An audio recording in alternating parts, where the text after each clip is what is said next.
Well, good afternoon. My name is Dylan. This is Dylan Talks Tone. This is our live show. We do this every Friday. For those of you that are new to the channel, I'll just tell you a couple of things. We have 450 something videos all about guitar tone, guitar tech, how to work on your guitar, stuff to do. And today we're going to do some FAQ stuff. I'm going to give you a little kind of update on some of the videos coming up to today. And then the other thing too is here real quick. I'm going to, or at least I was going to, show you the other thing that we do. And that is, there we go. I closed a window when I wasn't supposed to. So anyway, so the other thing that Dylan Talks Tone does is this is our website. We build pickups. That's our real job is we build pickups. And we also have some pretty awesome other things. We build guitars too. We have some of the best guitar cables on the market. And that's what makes that business there is what makes all of these videos possible, and sharing all of this stuff with you and hanging out with you on a weekly basis, whether we do this or other stuff together. So anyway, this is the live thing that we do every week on Fridays at noon. This week we're going to do a couple of things. I want to, and also, just so you know, there is a live chat that you can go ahead and comment in, ask questions in. And because we're going to do some FAQ stuff today, I would encourage you to put as many questions in there as possible. We'll try to get it to as many of them as we can. Make sure you check us out on Instagram and Facebook and all the other places too. So a couple of things I want to talk about here, and I'm going to cruise over to my YouTube page because we're going to go through a couple of these kind of funny things. Did you see the video that came out on Monday where we played an acoustic guitar underwater? That was one of those things I've been meaning to do it forever. And I had that glary guitar. If you'll recall the story, if you've hung out around this channel very long, you'll recall about 6 months ago, this company called Glary from China sent me an acoustic guitar, and when I got it, the neck was broken, and so it's just a piece of junk, $69, and they wanted me to review it, and I'm like, I mean, you can send me a guitar if you want, but all bets are off depending on how the quality is and stuff. Well, it was terrible. I would not give it to any person that I cared about. The strings were rusty when I got it. The frets were so sharp that it was horrible, and it reeked of formaldehyde so bad that we could not keep it in the house. On top of that, the neck was broken. So I was like, well, let's do something crazy. So we ran it over with the truck in a YouTube video, and of course everyone hated on me because I destroyed a guitar and I should have given it to a kid or somebody, a charity, whatever. But not everything deserves to go to a charity, and that was one of those things. That was one of those guitars. It's we have done that. What I find interesting is how charitable people get when they see other people doing things with their own stuff. How many, and I'm just gonna be frank with you, how many guitars have you donated to charity? Probably zero. For most people. Then don't get in my comments and tear me up about it. Just don't do it. Don't do it to Gibson. Don't do it to anybody. If you want to be charitable, that's something that you don't talk about. You just take it upon yourself to go do a thing, and you do it. You don't judge other people for not doing it. You just go do the thing. It doesn't need to be talked about on YouTube. It doesn't need to be none of that stuff. If you're a genuinely charitable person, if you're a person who's just going to tear up comments for no reason, then we can see that. You know what I mean? So that's what happened the first time. The second time wasn't so bad because I think a lot of people that saw the video knew the story behind this guitar. So fast forwarding to this video, I was like, you know what? I'm going to play it underwater. I've always wondered what that, I knew the answer already. Of course, just because of logic, if there's no air moving. But here's the thing, coming from a background in computational fluid dynamics and doing aerodynamics testing for land speed record stuff, like I have done in the past, the thing you got to remember is everything is a liquid. Air acts as a liquid as velocity increases. So I was like, you know, it works in air. Maybe it will just work a lot less in water. I probably could have sat down and done the math based on everything, and then just done it, but that would have not been any fun. And I had this other guitar because they sent me a second guitar that didn't have a broken neck. It was just as terrible. So that's what we used in this test. I literally thought that when I got it in the pool, I was really worried because I did it at our community pool. And I was really worried that it was going to like come apart and like pollute the pool water or something, but it didn't. It stayed together. I was really also worried that it was just going to like soak, because it's like particle board, and it was just going to soak up and like fall apart. It didn't. I was really surprised. The one thing that did happen is that it started to reek of, it had sat outside in the garage for like months, and it kind of had off gassed mostly. But when I got it wet, it like completely re-released a bunch more chemicals. That's why I'm saying, if you love whoever you love, do not cheap out and gift them one of these guitars, because no one deserves to have one of these things. No, nobody. Another thing that we did, if you'll recall, a couple weeks ago, we did this whole Telecaster saddle shootout with Gravtech, steel, brass, and aluminum. And a lot of people requested in the comments, they're like, can you do a blind one? Because a lot of people were really biased towards brass, because everybody, if you're a tele person, brass is always better, whatever. I don't care what the right answer is. There isn't any right answer as far as what's best for your guitar. However, a lot of people were like, well, do a blind test. So we went ahead and shot that. I think it's going to come out Monday. It might come out the following Monday. I'm not really sure. We've got a lot of content in the can right now, because we've got a lot of Kemper stuff to talk about. We've got, so I want to wrap up this tele thing. So we're going to actually do a blind test. I'm going to mix up the order. You're not going to be able to know which one was which. I changed the length of the clips and everything. It should be very difficult to literally cheat and go back and listen to the old video versus the new one and figure it out. It should be relatively difficult. I did not change the sonic properties of them. I did not mix anything. I did not anything like that. But I just tried to make it to where the timing of them and stuff was a little different, where it would be difficult to go back and cheat. So that's coming. It's really, really, it's crazy, because I even did it. Okay. I shot the intro to the video and I shot the outro to the video.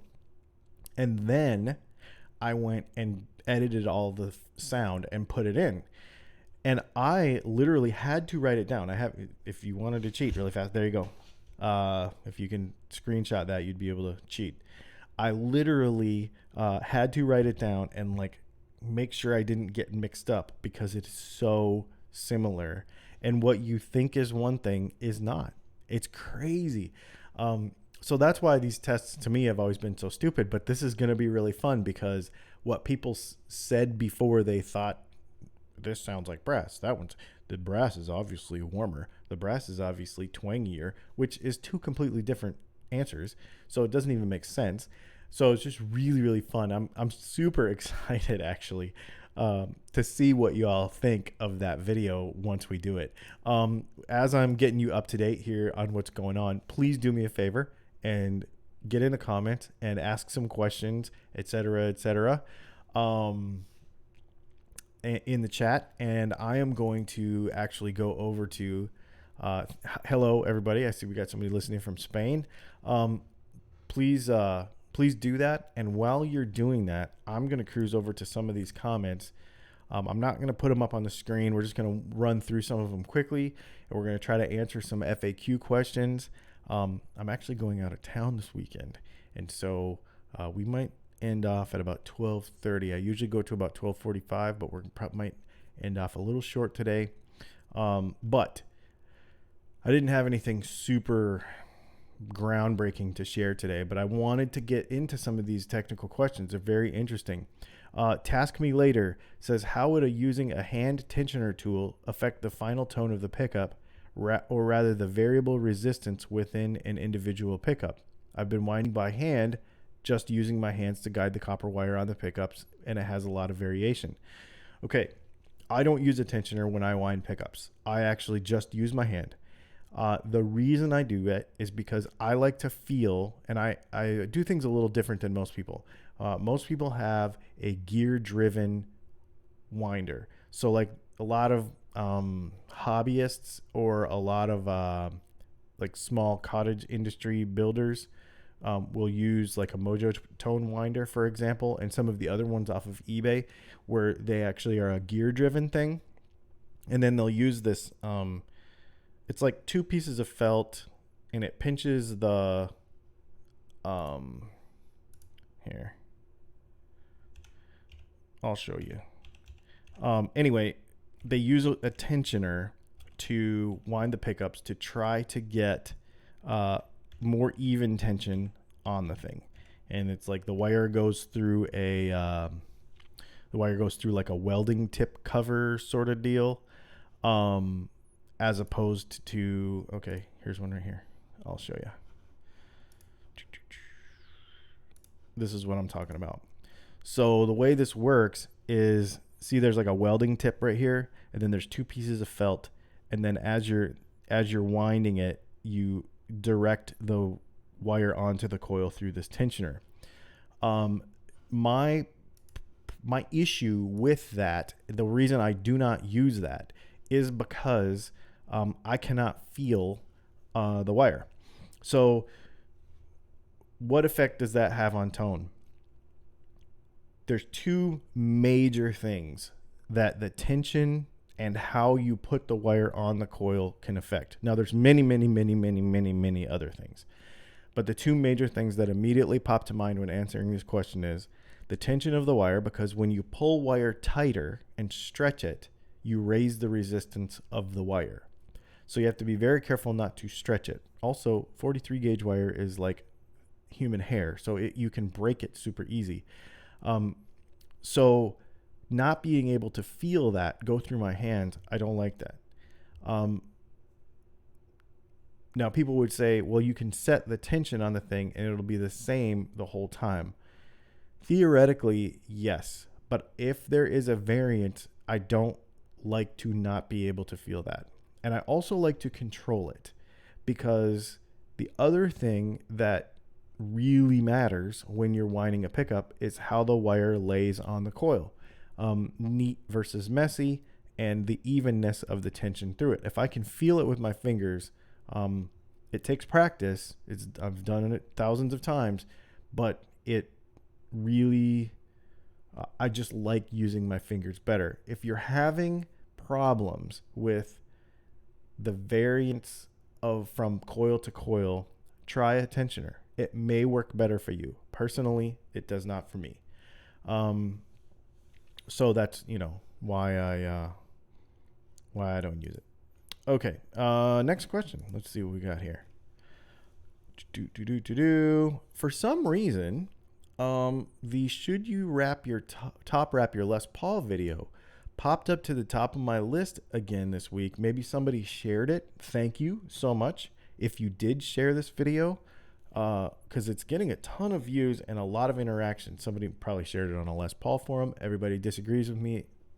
What you didn't do was deck the tailpiece when you top wrapped, which is the way to get more sustain. Wrong. And we can do tests on that.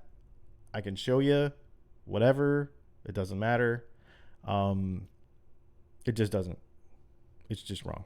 So I've tested it many times. It doesn't matter.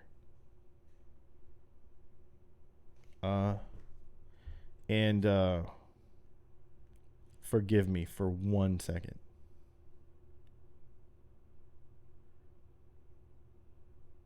I think I just missed the UPS truck. I'm going to have to run to UPS later. Shipping guitars today. We sold 2 guitars within 24 hours today, or this week, which is really, really cool.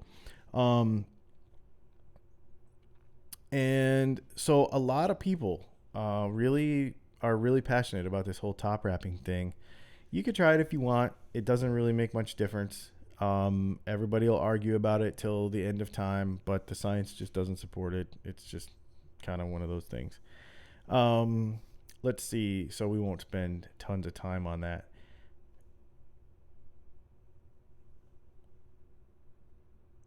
Literally, if the UPS guy walks by, I'm going to run a guitar out to the road, but I don't think he's going to. A lot of people were really split on if the guitar was going to work underwater or not, which is really kind of funny. See, here's some more people. Yeah, guys, including Joe Bonamassa, are deluded. It's basic physics. You're right. They are deluded. I'm going to just say it. Let's see. There was a couple of things about string tension, all that sort of stuff. So let's talk about string tension really quick. In relation to that, the longer a string is, the more tension it takes to keep it at a certain pitch. So a longer scale length guitar is going to feel stiffer to play. That being said, you're not actually raising the tension of the scale length when you top wrap, because the scale length stays the same. So the tension between the nut and the bridge doesn't change. That doesn't change at all. What can change is the downward force on the saddles. However, you're adding friction behind it when you put it around the bar, all that sort of stuff. Let's see. On our video about why I'm selling my Kemper, somebody says another generation of guys trying to rationalize to their wives and girlfriends their gas addictions. Except that I'll tell you a little secret. My Kemper was my wife's idea. We were in Nashville for NAMM a couple years ago, and we were over at my friend's house. He plays for Reba, and he was showing me. He was like, so we're playing at Caesar's Palace. We're flying out there, every week to play, or, every 2 weeks or whatever. And he said, so I bought this Kemper because here's what I can do. And he showed me, like, I can go from electric to slide to acoustic just by clicking a button, and I can change across, blah, blah, blah, blah, blah. And Leslie's sitting on the couch. We're in the studio, and she's taking it all in, and on the way home, she's like, I don't know why you don't have one of those. Because at the time, I was playing Fuchs amps, and I had literally a room full of amps. And that arrangement with Fuchs was about to go away, and I was going to lose all of those amps. And I had lots of different tones and all kinds of stuff. And I was like, I don't know what I'm going to do. I got to buy like 4 more amps so I can test pickups correctly, blah, blah, blah, blah. She's like, just get a Kemper. So that's what I did. Just got a Kemper. And the second one, I have 2 right now, which is stupid, basically. But the one is for sale. The power head is for sale. I'm keeping the new stage. So if you're interested in a Kemper, let me know. Let's see really quick. I also need some ideas for what to do with the cheap Glary guitar that didn't get ruined in the pool. I want to figure out something fun, experimental to do with that. Maybe make a couple more videos with it before it's totally destroyed. And then we'll probably destroy it on purpose at some point because people hate that, and I think it's funny. Let's see here. Are the newer wide range humbuckers on the Modern Player series made the same way as the old ones? No, they are not. And the new ones that were supposedly designed with Tim Shaw are the same. They're the same old junky ones. They might have changed the wind a little bit, but they're all the same. It's just a generic humbucker in there.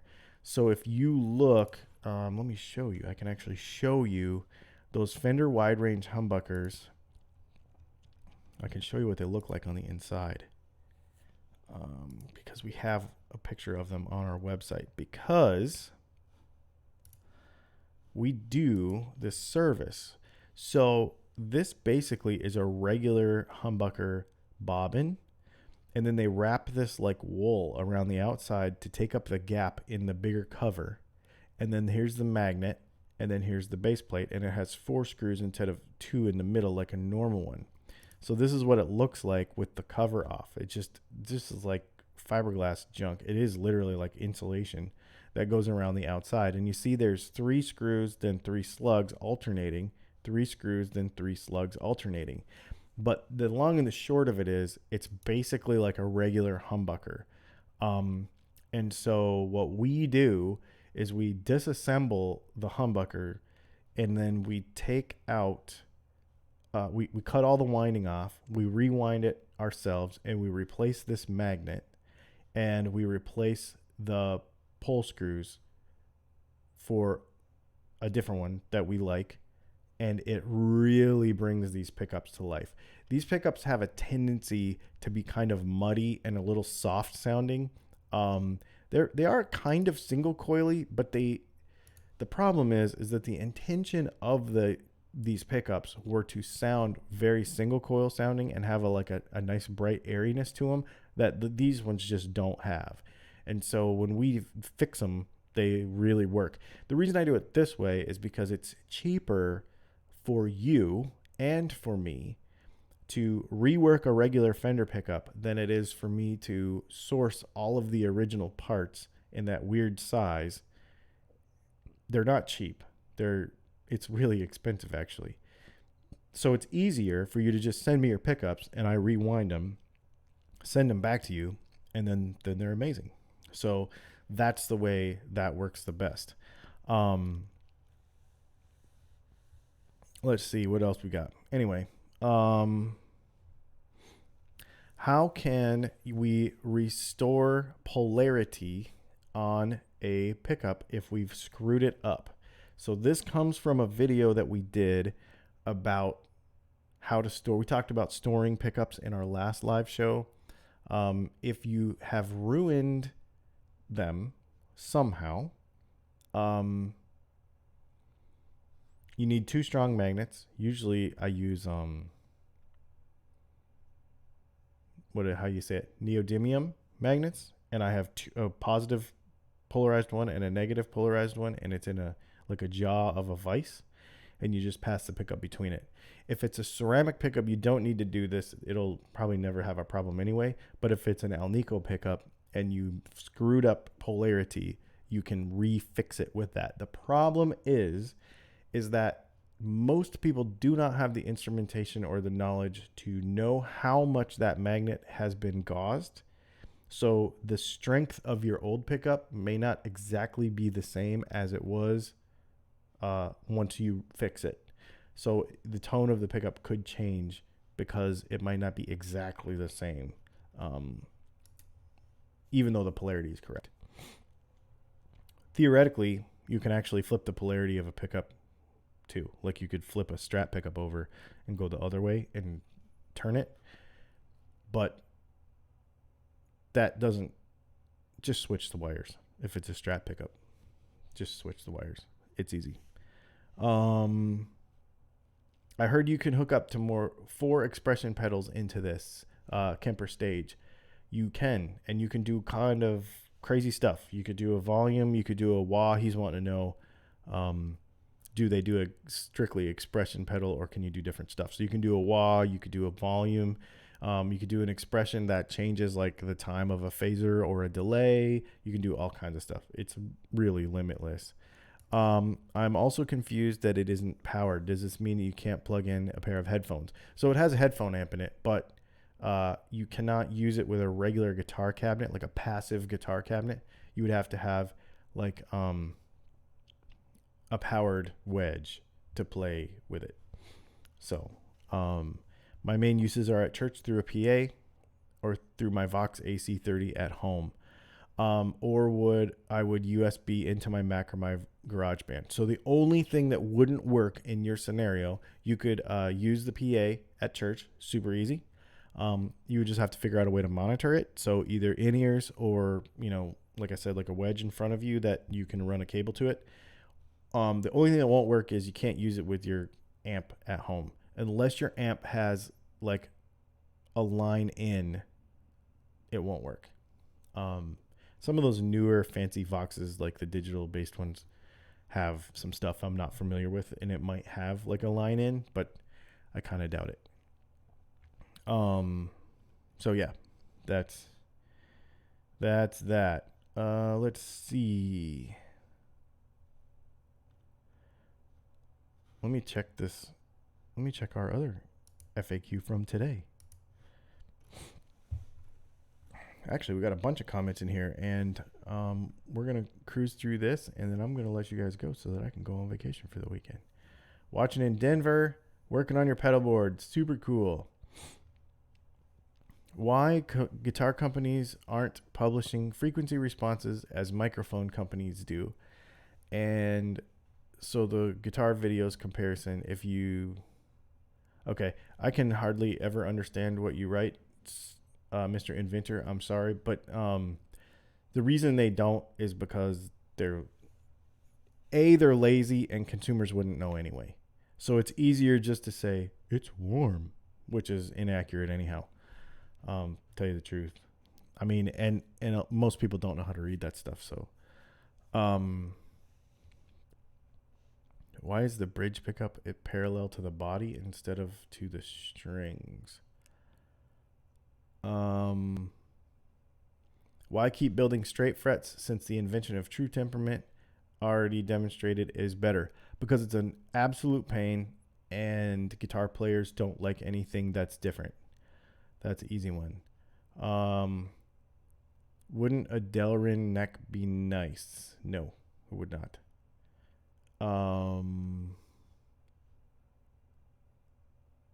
Let's see. I want you to know I really love the series about recording. Another video is coming. I've got it edited, and I think that's the one that's going to come out on Monday. And we're going to push the tele test to the following Monday. So I'm pretty sure that Monday afternoon, the basic recording setup and signal flow thing of recording with the Kemper and the computer and how it all works, that is coming out. I'm pretty sure that's the one that's coming out Monday. Diego Garber. So that will be happening.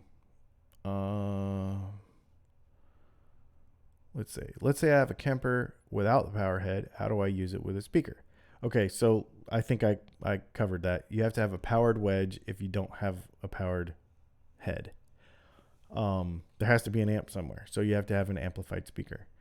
Which, Head Rush. I'm probably gonna buy one. Head Rush and all these other places have one. I need to sell that Kemper though. If I could get that Kemper sold, then I'd buy a couple of the toys to go with this one. Have you ever made a video on how to properly mic and record an amp? We did that a long time ago. I would like to do that. Sorry, but I came in late on the Fender wide range pickups. Do you have a source for the original alloy screws? I do not. There is a place in Europe, I think, that has them. They're really expensive, and I think they don't sell them separate. I think you have to buy pickups from them, and they are literally hundreds of dollars a piece. I'd like to find somebody who could build for me a titanium edge Floyd bridge. Now, that would be interesting. Yeah, that would be interesting.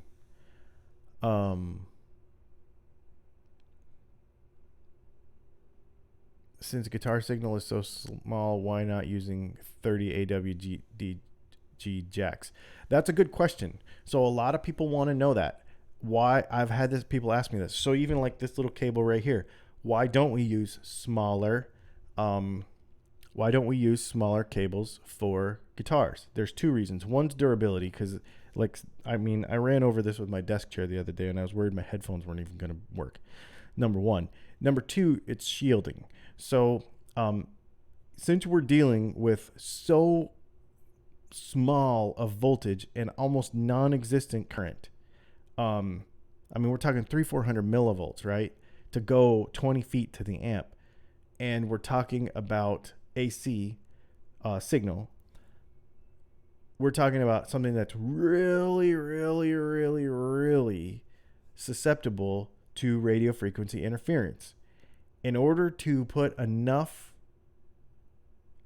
two things. In order to put enough shielding on the cable, like literally to protect it from RF, you got to have the space to do it. Number one. And number two, in order to have a capacitance, a low capacitive loss of the cable, there has to be space between the center conductor and the outside of the cable. So, like if you strip a guitar cable back and you see there's like a center conductor, and then like our stuff looks like kind of like foam, and then our stuff actually is insulated again, and then there is the outside shield, and then there's the outside jacket. If you were to go really, really small, you would have more loss, number one, and number two, it would be so small that your capacitance would be higher, because you have to have between the center conductor and the shield space for that to work. The problem is, I mean, you could make a cable this big around and it would not have any loss, and you could literally go longer. I mean, that's why they have huge cables going across like the transatlantic and stuff, because, well, not anymore, it's all satellite. But back in the day when they had to run, the longer you have to go, the bigger the cable has to be. There's like a diminishing returns with all of this. And so that's why we use what we use. Plus, 1/4 inch is cool. I mean, 1/4 inch is what it is and everybody uses it. How much do I want for my Kemper? So with the cabinet, so it's a little, I have it on the internet for $2,200, but that is with the passive cabinet and all of the cabling and the remote and the head. I don't want to ship a guitar cabinet. So if you do not live near me, I mean, I could ship it. I mean, I could ship it anywhere. It doesn't matter. But I've shipped them before and it's not cheap. So the Kemper is relatively inexpensive to ship. So the Kemper and the remote and the cabling that goes with that, I would probably do $1,900 for that. I would probably do $1,900 for that. But I mean, I'm open to offers too. So just let me know. Why not conductive paint to Faraday box the home studio? Because then your cell phone wouldn't work, your Wi-Fi wouldn't work, none of it would work. People go wicked crazy with all this stuff. So anyhow, to be honest, I'm only interested in the head. Shoot me an email at dylan@dylanpickups.com if you're only interested in the head without the remote. And I would be willing to talk to you because I can sell the remote separately. But I will tell you,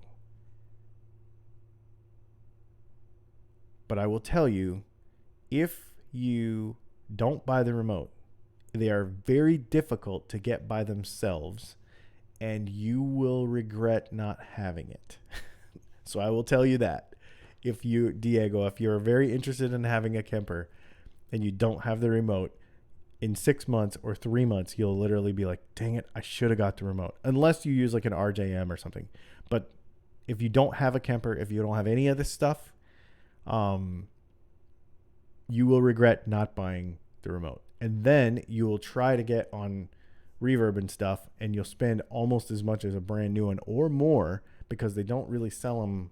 They haven't for a long time sold them separately. So you'll regret not buying the remote as well as the head. I'll just say that. I'm glad I did. I don't use it very often, but I'm really, really glad I did when I bought it in the first place. You guys, thanks for hanging out. It's 12:34. I really, really appreciate it. I need to go pack. And I wanted to mention before we go, for those of you that are still hanging out, do me a favor and go to our website, I'm going to show this to you really quick. I know I'm really pushing this stuff, but this stuff is really good. Okay. I've been super happy with it. I've been using it myself. The Lizard Spit Ultimate Fret Polishing System, their fretboard conditioner, and their guitar polish. When I sell stuff on my website, it's the thing that keeps me able to do all this other stuff. So at this time, we don't have any other show sponsors. We don't have anybody paying us to do any of this stuff. It's all for free. And so to keep going, definitely just go check out the website. And these are on my mind because I've been doing guitar setups all week, because I got to ship them. And these have been on my mind. Definitely check them out. Lizard Spit products. There they are. And that's that. So thanks for hanging out. I really, really appreciate it. You guys have been awesome. One more quick look at the comments really fast. See if there's anything in the end. And that's that, man. Shoot me a message, Diego, Dylan at DylanPickups.com, or anybody, anytime. I do my best to try to keep in touch with as many people that watch this show and look at our other videos and come to our website. And I try to keep in touch with as many of you as possible. I don't always get to everybody, but I really do appreciate it. And that's that. Thanks for hanging out. Kemper stuff coming out on Monday. I'll just commit to that right now. Kemper stuff coming out on Monday. You'll see it. Thanks for hanging out. Have a good week.